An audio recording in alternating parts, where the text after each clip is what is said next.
إذ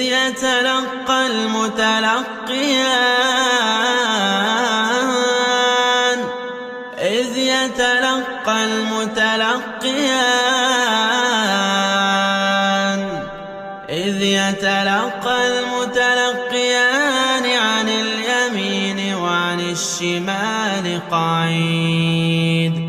ما يلفظ من قول إلا لديه رقيب عتيد وجاءت